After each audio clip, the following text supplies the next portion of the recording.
Hello नमस्कार दोस्तों, welcome back my official YouTube channel law with Ronit. दोस्तों, आप सभी लोगों का हमारे इस ऑफिशियल यूट्यूब चैनल पे हार्दिक स्वागत है। साथियों, आप सभी लोगों को पता है कि AIBE का एग्जामिनेशन बहुत ही जल्द कंडक्ट होने वाला है। उसी को ध्यान में रखते हुए साथियों, मैं आप लोगों के लिए टॉपिक वाइज MCQ क्वेश्चंस लेकर के आ रहा हूँ, जो कि मोस्ट इंपॉर्टेंट है और बार बार आपके एग्जामिनेशन में पूछा जाने वाला है। साथियों, आप देख सकते हैं कि यहाँ पे मैंने जो बुक लिया है, ये डॉक्टर बसंती लाल बाबेल साहब की बुक मैंने लिया है, जिसको कि पब्लिश किया जाता है यूनिवर्सल लॉ पब्लिशर्स के द्वारा। तो साथियों, अगर आपको लगता है कि ये बुक आपके लिए रिलेवेंट होगा, क्योंकि जो भी MCQ मैं आपके लिए लेकर के आ रहा हूँ, इसी बुक से लेकर के मैं आपके सामने एक एक MCQ लेकर के आ रहा हूँ। अब इस बुक के बारे में थोड़ा सा डिटेल इन्फॉर्मेशन मैं आपको शेयर कर देना चाहता हूँ। साथियों, यहाँ पे आप देख सकते हैं ये बुक जो रिटन किया गया है, बहुत ही रेनाउंस ऑथर के द्वारा ये बुक लिखा गया है, डॉक्टर बसंती लाल बाबेल साहब के द्वारा। देखिए, ये बनाया गया है बेसिकली ऑल इंडिया बार परीक्षा के लिए एक गाइड के तौर पे बनाया गया है, और सारे के सारे MCQ क्वेश्चन आपको यहाँ पर देखने के लिए मिलेंगे।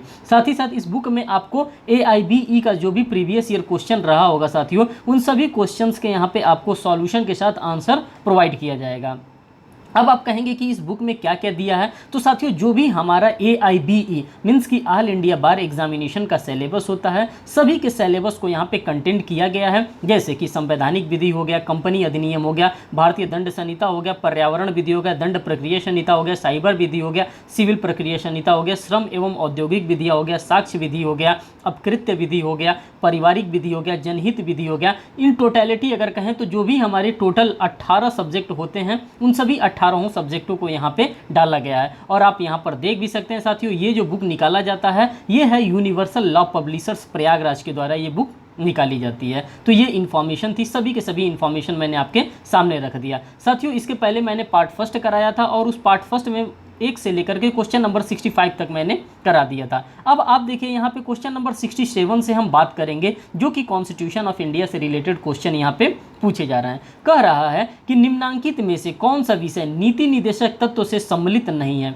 यहाँ पे साफ ही साफ निगेटिव टर्मिनोलॉजी में क्वेश्चन पूछ दिया गया है कि कौन सा नीति निदेशक तत्व से सम्मिलित नहीं है। तो साथियों, आप सभी लोगों को पता होना चाहिए कि क्या क्या नीति निदेशक तत्व से सम्मिलित होता है।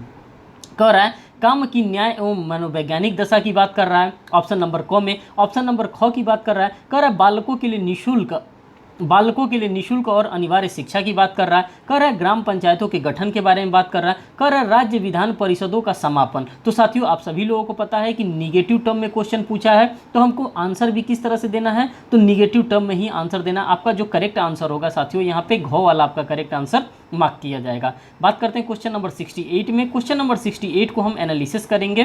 कह रहा है कि संविधान में मूल कर्तव्य का अध्ययन जोड़ा गया, मीन्स की जो मूल कर्तव्य का अध्याय है, इसको कब जोड़ा गया, मीन्स की directive principle of state policies के अंतर्गत एक हमारा जो मूल कर्तव्य होता है, जिसको हम लोग फंडामेंटल ड्यूटीज के नाम से जानते हैं, इसको कब ऐड किया गया। तो साथियों, आप सभी लोगों को पता है कि ये 7वें संविधान संशोधन के माध्यम से इस प्रकार का कुछ किया नहीं गया था। साथ ही साथ 76वें संविधान संशोधन के माध्यम से भी नहीं किया गया था। आप सभी लोगों को पता है कि 42वां संविधान संशोधन, जो कि सरदार स्वर्ण सिंह के रिकमेंडेशन पर बनाया गया था, और इसको मिनी कॉन्स्टिट्यूशन के नाम से भी हम लोग जानते हैं, और यही इसका करेक्ट आंसर होगा, 42वां संविधान संशोधन 1976, जो कि lady prime minister Indira Gandhi के टाइम में ये इनकॉर्पोरेटेड कराया गया था। क्वेश्चन नंबर 69 को ऑब्जर्व करिए। 69 नंबर क्वेश्चन में कह रहा है कि अनुच्छेद 51 क में, किसकी बात कर रहा है साथियों, 51 क में मूल कर्तव्यों का उल्लेख किया गया है। निम्नांकित में से कौन सा इसमें सम्मिलित नहीं है। फिर देखिए, निगेटिव टर्म में क्वेश्चन पूछ दिया गया कि इसमें से कौन सा सम्मिलित नहीं है। कह रहा है संविधान का पालन करना, ये जाहिर सी बात है सम्मिलित है। कह रहा है भारत की एकता, अखंडता एवं प्रभुता की रक्षा करना। ख वाले ऑप्शंस को यहाँ पे एनालिसिस करिए। अगर हम 69 नंबर के क्वेश्चन को देखना है, तो ख वाला भी सही कह रहा है कि प्राकृतिक पर्यावरण की रक्षा एवं संवर्धन करना, ये भी बात सही है। कह रहा है मताधिकार का प्रयोग करना, ये बात हमारे 51 क के अंतर्गत नहीं मेंशन किया गया, और हमारा जो करेक्ट आंसर मार्क किया जाएगा वो कौन सा किया जाएगा साथियों, तो घ वाला ही हमारा यहाँ पे करेक्ट आंसर मार्क किया जाएगा। आपको जहाँ पे निगेटिव टर्मिनोलॉजी में क्वेश्चन पूछ रहा है, वहाँ पे आपको बिल्कुल भी सतर्क होने की आवश्यकता है, क्योंकि वो आपका आता है क्वेश्चन, और आपका 1 नंबर खाने के लिए वो आता है, और आपको यहाँ पे 1 नंबर अपना गंवाना नहीं है। हमें 1 नंबर वहाँ से एक्सट्रैक्ट करना है, हमें 1 नंबर वहाँ से निकालना है। कह रहा है भारत का एक राष्ट्रपति होगा, यह व्यवस्था किस अनुच्छेद में दिया गया है। साथियों, आप सभी लोगों को पता है यूनियन चैप्टर के बारे में हमको ये 75 में दिया नहीं है, 395 में दिया नहीं है, 105 में दिया नहीं। अगर हम राष्ट्रपति की बात करते हैं तो आर्टिकल नंबर 52 में हमको ये देखने के लिए मिलता है, article number 52 of Indian constitution के अंतर्गत हमको देखने के लिए मिलता है। बात करते हैं क्वेश्चन नंबर 71 की। क्वेश्चन नंबर 71 में कह रहा है कि राष्ट्रपति पद की पात्रता के लिए क्या आवश्यक नहीं है। अब यहाँ पे फिर निगेटिव टर्म में पूछ दिया कि अगर आपको राष्ट्रपति बनना है तो यहाँ पे किस चीज़ की आवश्यकता नहीं है, किस चीज़ की रेलिवेंसी नहीं है। पहला तो है उसका भारत का नागरिक होना तय है, कि मीन्स कि भारत का नागरिक होगा तो वो भारत का राष्ट्रपति बनेगा। ख वाले में कह रहा है किसी मान्यता प्राप्त विश्वविद्यालय का स्नातक होना चाहिए। साथियों इस प्रकार की कहीं भी एलिजिबिलिटी हमको देखने के लिए नहीं मिल रही है। ये जो हमारा करेक्ट आंसर होगा ये ख वाला ही यहाँ पे हमारा करेक्ट आंसर यहाँ पे मार्क किया जाएगा। साथ ही साथ कर 35 वर्ष की आयु पूरी, ये सही बात है। कर लोकसभा का सदस्य निर्वाचित होने की अर्हता रखती है, ये भी बात सही कर रहा है। लेकिन ये बात जो है ये ख वाला ये गलत बात कर रहा है और यही हमारा नहीं होगा। इसको देख लीजिए आप यहाँ पे कर रहा है। क्वेश्चन नंबर 72 की हम बात करते हैं। 72 वाले में कह रहे हैं राष्ट्रपति का निर्वाचन, किसकी बात कर रहा है साथियों? डायरेक्ट अब राष्ट्रपति के निर्वाचन की बात यहाँ पे कर रहा है। कह रहा है सीधे जनता के द्वारा किया जाता है, तो बिल्कुल नहीं किया जाता है। कह रहा है अप्रत्यक्ष निर्वाचन के द्वारा किया जाता है, संसद सदस्यों के 2/3 बहुमत द्वारा किया जाता है। तो साथियों इसका जो करेक्ट आंसर होगा ये ख वाला आपका करेक्ट आंसर यहाँ पे मार्क किया जाएगा। किसकी बात हम कर रहे हैं? अगर हम क्वेश्चन नंबर 72 की बात कर रहे हैं तो यहाँ पे इसका जो करेक्ट आंसर मार्क किया जाएगा वो आपका ऑप्शन नंबर ख वाला यहाँ पे करेक्ट होगा। बात करते हैं नेक्स्ट क्वेश्चन। जो नेक्स्ट क्वेश्चन हमारे पास आ रहा है वो क्वेश्चन नंबर 73 आ रहा है, और ये जो क्वेश्चन नंबर 73 आ रहा है ये उपराष्ट्रपति से रिलेटेड हमारे पास आ रहा है। कह रहा है उपराष्ट्रपति राज्यसभा का पदेन सभापति होता है। इसी को हम लोग ex officio chairman of the council of state के नाम से भी जानते हैं। और उपराष्ट्रपति हमारा जो होगा राज्यसभा का पदेन सभापति होता है, ये यहाँ पे करेक्ट आंसर मार्क किया जाएगा। लोकसभा का पदेन सभापति होता है, ये गलत होता है। देश का सर्वोच्च सेनापति होता है, ये भी बात गलत होता है। लेकिन वो राज्यसभा का जो उपराष्ट्रपति होता है वो राज्यसभा का पदेन सभापति होता है, जिसको हम लोग ex officio chairman of the council of state के नाम से भी जानते हैं। बात करते हैं क्वेश्चन नंबर 74 में। 74 नंबर वाले क्वेश्चन में कह रहा है कि राष्ट्रपति की शक्तियों के बारे में कौन सी बात सही नहीं।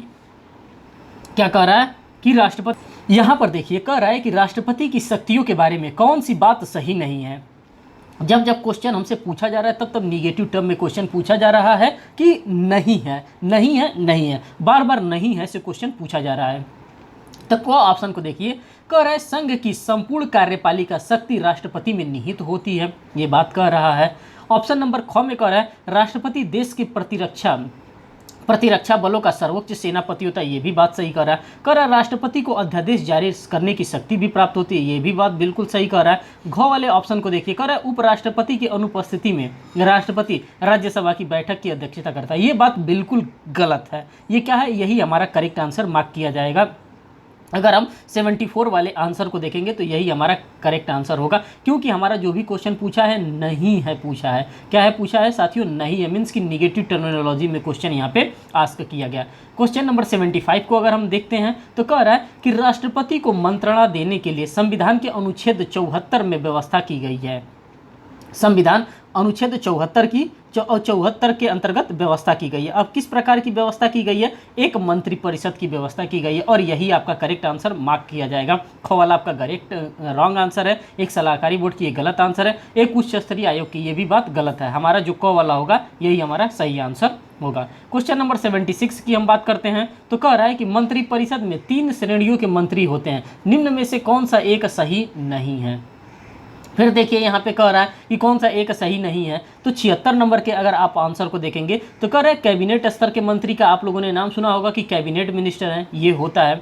बिना विभाग के मंत्री, राज्य मंत्री और उप मंत्री, ये सभी मंत्री होते हैं। लेकिन जो हमारा 76 का आप देख रहे हैं, 76 का ख वाला हमारा करेक्ट आंसर होगा, क्योंकि हमारा आंसर कैसे पूछ रहा है? नहीं होते हैं, तो ये वाला हमारा करेक्ट आंसर होता है। लेकिन कैबिनेट मंत्री होते हैं, राज्य मंत्री होते हैं और उप मंत्री, ये तीनों प्रकार के मंत्री होते हैं। आप लोगों को ये फैक्ट एंड सर्कमस्टांसेस जानकारी होना ही चाहिए। बात करते हैं क्वेश्चन नंबर 77 में। कह रहा है भारत का महान्यायवादी ऐसे व्यक्ति को नियुक्त किया जाता है जो, इसको भारत का महान्यायवादी नियुक्त किया जाता है जो उच्चतम न्यायालय का न्यायाधीश होने की अर्हता रखता है। डेफिनेटली 100% ये बात सही कहा जा रहा है, और इसका जो करेक्ट आंसर होगा साथियों ये क वाला ही करेक्ट आंसर होगा। कह रहा है उच्चतम न्यायालय का न्यायाधीश होने की अर्हता रखता है, ये बात गलत है। कह रहा है बार एट लॉ की उपाधि धारण करना करता हो, ये भी बात गलत है। ये वाला क वाला इसका क्या होगा, सही आंसर मार्क किया जाएगा। क्वेश्चन नंबर 78 की हम बात करते हैं। कह रहा है कि भारतीय संसद के 3 अंग हैं, इसमें से कौन सा एक संसद का अंग नहीं है। जाहिर सी बात है, आप सभी लोगों को पता है कि किसको अंग माना जाता है। तो आप लोगों ने बार बार देखा होगा कि हमारे पास 3 चीज़ें होती हैं, एक राष्ट्रपति होती है, एक लोकसभा होता है और एक राज्यसभा होता है। यहाँ पे उपराष्ट्रपति जी का जिक्र नहीं होना चाहिए और यही हमारा करेक्ट आंसर होगा। कौन सा, ख वाला ही हमारा करेक्ट आंसर यहाँ पे मार्क किया जाएगा, क्योंकि जो भी बात हमको पूछा जा रहा है वो किसके अकॉर्डिंग में पूछा जा रहा है, नहीं है तो उपराष्ट्रपति नहीं होता है। हमारे पास 3 चीज़ होता है, एक राष्ट्रपति होता है, एक लोकसभा होता है और दूसरा हमारे पास राज्यसभा होता है।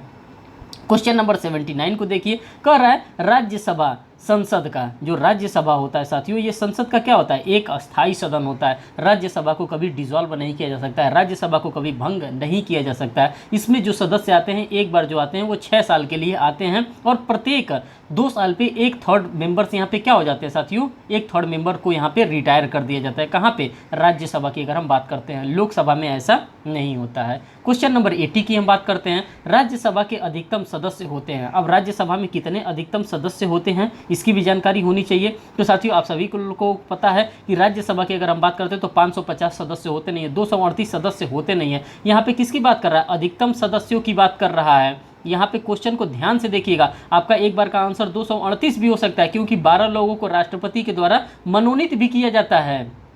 यहाँ पे 238 भी हो सकता है, लेकिन अधिकतम सदस्यों की बात कर रहा है और अधिकतम सदस्यों की संख्या हमारी कितनी होती है, तो यहाँ पे 80 नंबर का साथियों आपका करेक्ट आंसर जो होगा, ये ख वाला आपका करेक्ट आंसर यहाँ पे मार्क किया जाएगा। 250 लोग अधिकतम संख्या होते हैं, 450 भी आपका नहीं होगा। अब देखिए यहाँ पे थोड़ा सा मैं आपका फिर टाइम लेता हूँ और मैं आपको बता रहा हूँ। देखिए 12 लोगों को राष्ट्रपति के द्वारा मनोनीत किया जाता है, तब ये टोटल 250 सदस्यों, अगर इंटेक पूछे कितना है, मीन्स कि कितने अधिकतम सदस्य होते हैं, तो 250 होते हैं। और उसके बाद से चुने कितने जाते हैं, चुन करके राज्यों से भेजे कितने जाते हैं, तो ये 238 भेजे जाते हैं। 12 लोगों को राष्ट्रपति के द्वारा मनोनीत किया जाता है। देखिए वो क्वेश्चन आपको देखने के लिए नीचे मिल भी रहा है। कह रहा है राष्ट्रपति राज्यसभा के लिए 12 ऐसे व्यक्तियों को सदस्य के रूप में नामांकित करता है। देखिए हर एक क्वेश्चन को यहाँ पर रखा जाता है। अब किस किस क्षेत्र में नामांकित किया जाता है, कला में, साहित्य में, विज्ञान में, समाज सेवा के क्षेत्र में, विशेष ज्ञान के अनुभव वाले लोगों को यहाँ पे क्या किया जाता है, 12 लोगों को यहाँ पे मनोनीत भी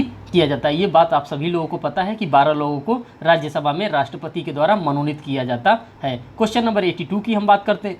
82 वाले क्वेश्चन में कह रहा है कि लोकसभा की सदस्यता के लिए, किसकी बात कर रहा है, लोकसभा की सदस्यता के लिए ऐसे व्यक्ति को पात्र माना गया है। कैसे व्यक्ति को अपात्र माना गया है, कह रहा है जो भारत का नागरिक है। निम्नलिखित में कौन सा एक सही नहीं है। अब देखिए यहाँ पे फिर से आपको नहीं, निगेटिव टर्म में क्वेश्चन दे दिया है। कह रहा है जो भारत का नागरिक है, ये बात सही कर रहा है। जिसने 25 वर्ष की आयु पूरी कर ली हो, ये भी बात सही कर रहा है। जो विधि द्वारा विहित अन्य अर्हताएं धारण करता है, ये भी बात सही है। घ वाले में कह रहा है जिसे राज्य विधानसभा के सदस्य के रूप में न्यूनतम 5 वर्ष का अनुभव हो। साथियों ये बात जो है हमारा गलत है और यही हमारा करेक्ट आंसर होगा। अगर हम 82 नंबर के क्वेश्चन को एनालिसिस करते हैं तो 82 का हमारा घ वाला ही करेक्ट आंसर होगा, मीन्स कि यही हमारा सही होगा, क्योंकि क्वेश्चन हमारा निगेटिव टर्म में पूछ रहा है, नहीं है के रूप में पूछ रहा है। क्वेश्चन नंबर 83 को हम देखते हैं। कह रहा है संसद का सर्वाधिक महत्वपूर्ण कार्य के बारे में हम बात करते हैं कि संसद का क्या होता है सबसे सर्वाधिक महत्वपूर्ण कार्य। तो राष्ट्रपति एवं उपराष्ट्रपति का निर्वाचन कराना, ये गलत बात है। विदेशों में राजनयिकों की नियुक्ति करना, ये भी गलत बात है।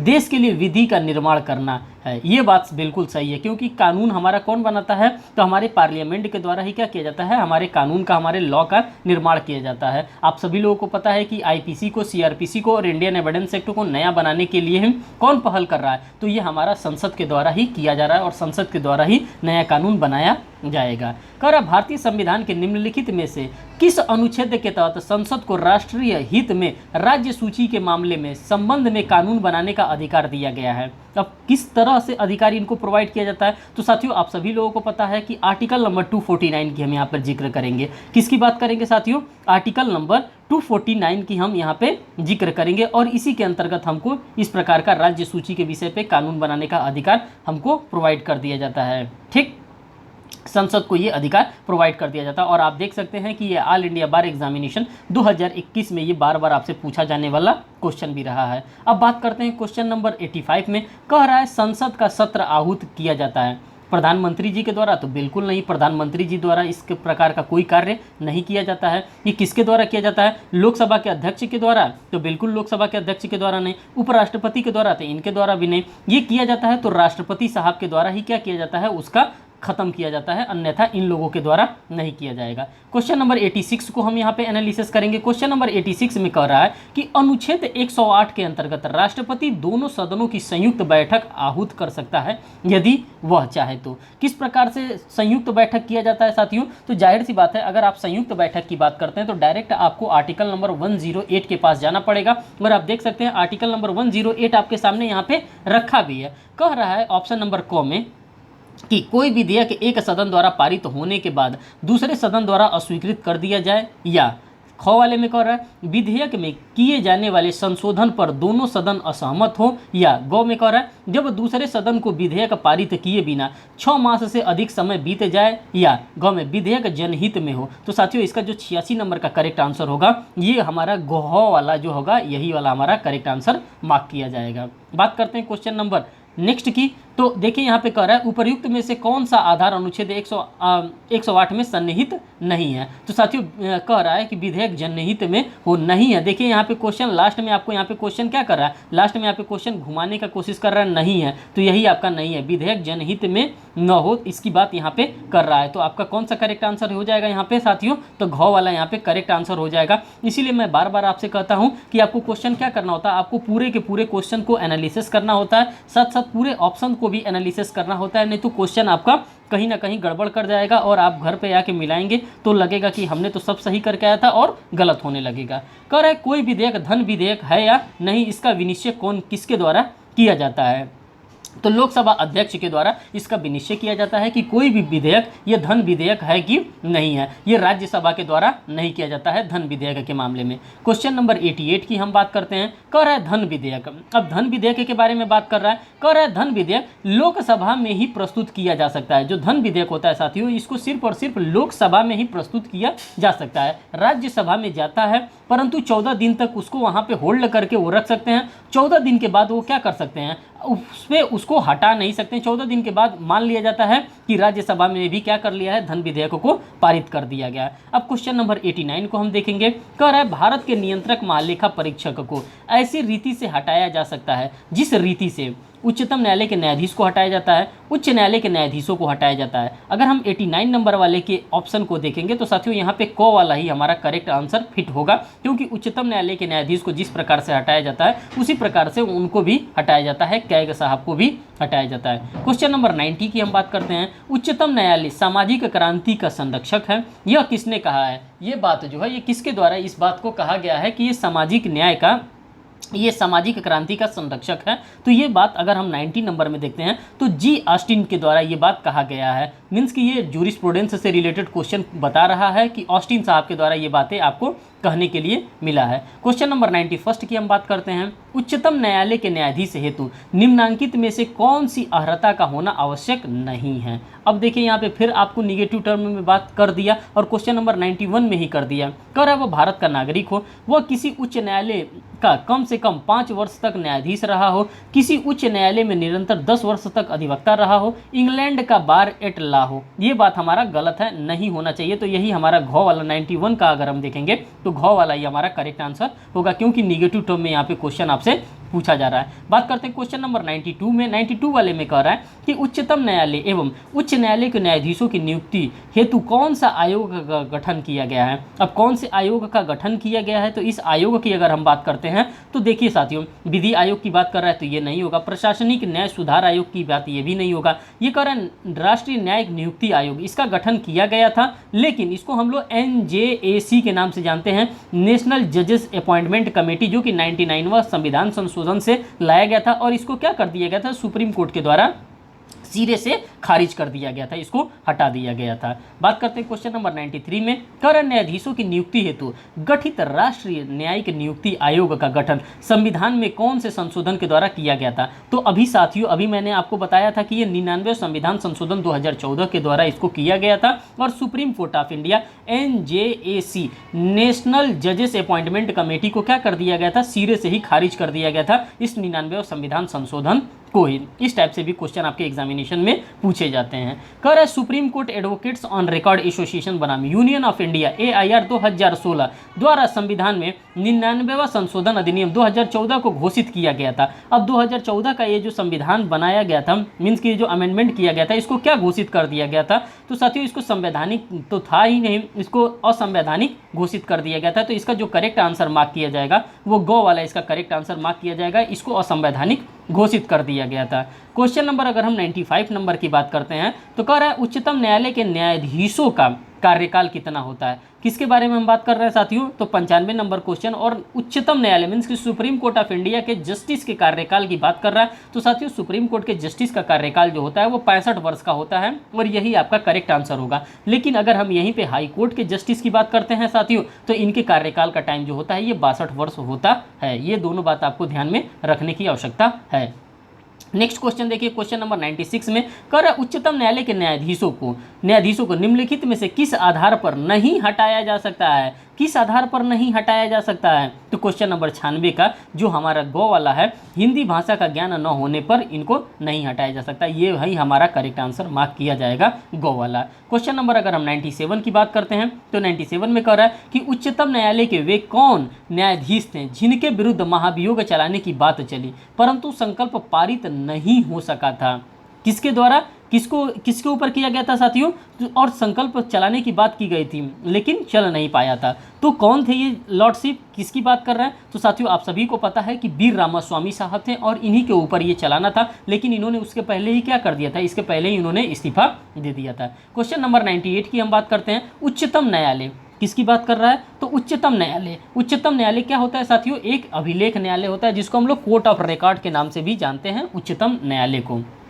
एक अधीनस्थ न्यायालय बिल्कुल नहीं, एक राजस्व न्यायालय है बिल्कुल नहीं। तो ये सभी के सभी क्वेश्चन होते हैं जो कि बार बार आपके एग्जामिनेशन में घूम फिर कर आपसे पूछे जाते हैं। क्वेश्चन नंबर 99 की हम बात करिए, निम्नलिखित में से कौन सा मामला उच्चतम न्यायालय की प्रारंभिक अधिकारिता में नहीं आता है? किसकी में नहीं आ रहा है साथियों? तो प्रारंभिक अधिकारिता में नहीं आता है। तो अब इस टाइप के क्वेश्चंस पे आपको ज़्यादा फोकस रहने की आवश्यकता है। कह रहा है दो से अधिक राज्यों के बीच के मामले की बात कर रहा है। कह रहा है संघ तथा एक या एक अधिक राज्यों के बीच मामले की बात कर रहा है। संघ और कोई राज्य एक ओर तथा एक राज्य दूसरी ओर की बात कर रहा है। भारत संघ के विरुद्ध कोई मामला की बात कर रहा है। तो साथियों 99 नंबर का जो आपका करेक्ट आंसर होगा ये घ वाला ही आपका यहाँ पे करेक्ट आंसर मार्क किया जाएगा। क्वेश्चन नंबर अगर 100 की हम बात करते हैं तो क्वेश्चन नंबर 100 में देखिए क्या कर रहा है? कह रहा है सिविल मामलों में उच्चतम न्यायालय में अपील के लिए निम्नलिखित में से किस शर्त को संविधान के 30वें संशोधन द्वारा समाप्त कर दिया गया है? किसकी बात कर रहा है साथियों? तो 30वें संविधान संशोधन के द्वारा समाप्त कर दिया गया। तो इसका जो करेक्ट आंसर होगा साथियों वो गौ वाला करेक्ट आंसर होगा। वाद की विषय वस्तु की राशि कम से कम 20,000 रुपये हो। कितनी हो साथियों? तो जो वाद की विषय वस्तु की राशि होती है वो कम से कम 20,000 रुपये हो। इसी के बारे में यहाँ पे बात आपको देखने के लिए मिल रहा है। क्वेश्चन नंबर 101 को आप देखिए, कह रहा है एक सेशन न्यायालय द्वारा को हत्या के मामले में आजीवन कारावास की सजा सुनाई गई। अपील में उच्चतम न्यायालय ने इस सजा, आगे देखिए कह रहा है उच्चतम न्यायालय ने इस सजा को रद्द कर दिया। क्या उक्त न्यायालय के इस आदेश के विरुद्ध उच्चतम न्यायालय में अपील की जा सकती है? अभी इस प्रकार के क्वेश्चन आपसे पूछी जा रही है तो बिल्कुल नहीं, इस प्रकार की अपील नहीं की जा सकती। ख वाला जो होगा साथियों इसका ख वाला ही इसका करेक्ट आंसर मार्क किया जाएगा। क्वेश्चन नंबर 101 की अगर हम बात करते हैं। क्वेश्चन नंबर 102 की अगर हम बात करते हैं तो कह रहा है वह कौन सा मामला है जिस पर उच्चतम न्यायालय ने राष्ट्रपति को परामर्श देने से इनकार कर दिया था? जाहिर सी बात है कि राष्ट्रपति साहब को परामर्श लेने का सुप्रीम कोर्ट से राइट होता है, वो सुप्रीम कोर्ट से परामर्श मांग सकता है। लेकिन एक अयोध्या का मामला था जो कि राम जन्मभूमि एवं बाबरी मस्जिद से रिलेटेड था, इस पे सुप्रीम कोर्ट ऑफ इंडिया ने जवाब देने से राष्ट्रपति को मना कर दिया था। क्वेश्चन नंबर 103 की अगर हम बात करते हैं तो कह रहा है अयोध्या मामले में उच्चतम न्यायालय ने राष्ट्रपति को परामर्श देने से इसलिए इनकार कर दिया था। अब क्यों इनकार कर दिया था? उच्चतम न्यायालय राष्ट्रपति को राजनीतिक प्रश्नों पर परामर्श देने के लिए आबद्ध नहीं है, क्योंकि वो राजनीतिक परामर्श मांग रहे थे, इसीलिए उच्चतम न्यायालय ने इस प्रकार का कोई भी परामर्श देने से एट दैट टाइम क्या कर दिया था? मना कर दिया था। क्वेश्चन नंबर 104 की बात करते हैं, क्या उच्चतम न्यायालय द्वारा घोषित विधि भारत राज्य क्षेत्र के सभी न्यायालयों पर आबद्धकारी होता है? अब 104 नंबर के क्वेश्चन को आप देखिए तो कह रहा है हाँ, क्योंकि इसका जो कोर्ट ऑफ रिकॉर्ड इसको कहा जाता है और इसके द्वारा कोई भी जजमेंट दे दिया जाता है वो बाइंडिंग इफेक्ट रखता है। क्वेश्चन नंबर 105 की बात करते हैं, कह रहा है फरवरी 95 में फरवरी 1995 में उच्चतम न्यायालय ने किस व्यक्ति को न्यायालय के अवमानना के लिए 6 सप्ताह के लिए निलंबित कारावास की सजा सुनाई थी? तो 105 नंबर के अगर क्वेश्चन को देखेंगे तो यहाँ पे गो वाला इसका करेक्ट आंसर होगा। बार काउंसिल ऑफ इंडिया के अध्यक्ष विनय चंद्र मिश्रा जी को इस प्रकार का सुनाया गया था सजा। क्वेश्चन नंबर 6 की बात करते हैं, 106 की बात करते हैं। राज्य की कार्यपालिका शक्ति निहित होती है। जो राज्य की कार्यपालिका शक्ति निहित होती है वो किस में होती है साथियों? तो राज्यपाल में होती है। अगर यही हम केंद्र की बात करते हैं तो वो किस में निहित होती है? तो वो साथियों राष्ट्रपति के अंतर्गत निहित होती है। क्वेश्चन नंबर 107 की बात करते हैं। राज्यपाल के लिए यह आवश्यक नहीं है कि कोई व्यक्ति, किसकी बात कर रहा है? नहीं है, निगेटिव टर्म में क्वेश्चन पूछ रहा है, नहीं है। अब इसके ऑप्शन को हम देखेंगे, भारत का नागरिक हो। अब आगे भारत के नागरिक के बाद क्या कह रहा है? कह रहा है कि 35 वर्ष की आयु पूरी कर चुका हो और गौ वाले में दे रहा है किसी राजनीतिक दल का अश्वमेव से जुड़ा हुआ हो। तो गौ वाला इसका जो होगा साथियों 107 नंबर क्वेश्चन का जो गौ वाला होगा यही आपका करेक्ट आंसर मार्क किया जाएगा। क्वेश्चन नंबर 108 की बात करते हैं। राज्य का विधानमंडल, क्वेश्चन नंबर 108 में कह रहा है राज्य का विधानमंडल, गो वाला इसका करेक्ट आंसर होगा। या तो एक सदनीय होता है या दो सदनीय होता है। जो राज्य का विधानमंडल होता है या तो एक सदनीय होता है या फिर दो सदनीय होता है। क्वेश्चन नंबर 109 की अगर हम बात करते हैं तो उच्चतम न्यायालय के न्यायाधीशों के पद पर नियुक्ति के लिए यह आवश्यक नहीं है कि वह, किसकी बात कर रहा है? कि वह भारत का नागरिक हो, पहली बात कर रहा है। 10 वर्ष तक कोई न्यायिक पद धारण कर चुका हो, उच्चतम न्यायालय में कम से कम 10 वर्ष तक अधिवक्ता रह चुका हो, राष्ट्रपति के राय में पारंगत विधिवेता हो। तो ये नहीं होना चाहिए। यहाँ पे क्वेश्चन भी निगेटिव टर्मिनोलॉजी में पूछा जा रहा है और 109 का आपका घ वाला यहाँ पे करेक्ट आंसर मार्क किया जाएगा। क्वेश्चन नंबर 110 की हम बात करते हैं। क्या एक उच्चतम न्यायालय के किसी न्यायाधीश को दूसरे उच्च न्यायालय में स्थानांतरित किया जा सकता? तो बिल्कुल किया जा सकता है। ये आप देखे भी होंगे कि एक हाईकोर्ट के जस्टिस को एक दूसरे हाईकोर्ट में भी ट्रांसफर किया जा सकता है। क्वेश्चन नंबर 111 की बात करते हैं। बंदी प्रत्यक्षीकरण रिट से अभिप्राय और इसका उद्देश्य है। जो बंदी प्रत्यक्षीकरण की हम बात करते हैं मीन्स कि किसी को भी आप जबरदस्ती बंद करके नहीं रख सकते हैं। निरुद्ध व्यक्ति को न्यायालय के समक्ष प्रस्तुत किए जाने या विधि विरुद्ध निरोध व्यक्ति को रिहा किए जाने के बारे में हमको बंदी प्रत्यक्षीकरण का रिट जारी करने की बात कही जाती है। अगर हम बात करते हैं परमादेश रिट के बारे में बात करना है कि परमादेश का रिट क्या होता है और कैसे होता है, तो साथियों परमारेट के रिट की बारे में बात करते हैं तो ये लोक अधिकारी को कर्तव्य पालन के लिए आबद्ध किया जाता है कि आप लोक अधिकारी हैं और आपको क्या करना है, इस रिट को आपको जारी किया जाता है। क्वेश्चन नंबर 113 की बात करते हैं। कर प्रतिषेध रिट जारी की जाती है। अब प्रतिषेध का जो रिट होता है ये किस लिए जारी किया जाता है? तो साथियों ये किया जाता है अधीनस्थ न्यायालयों या अधिकरणों को अपनी अधिकारिता से बाहर जाने या नैसर्गिक न्याय के विरुद्ध कार्य करने से रोकने के लिए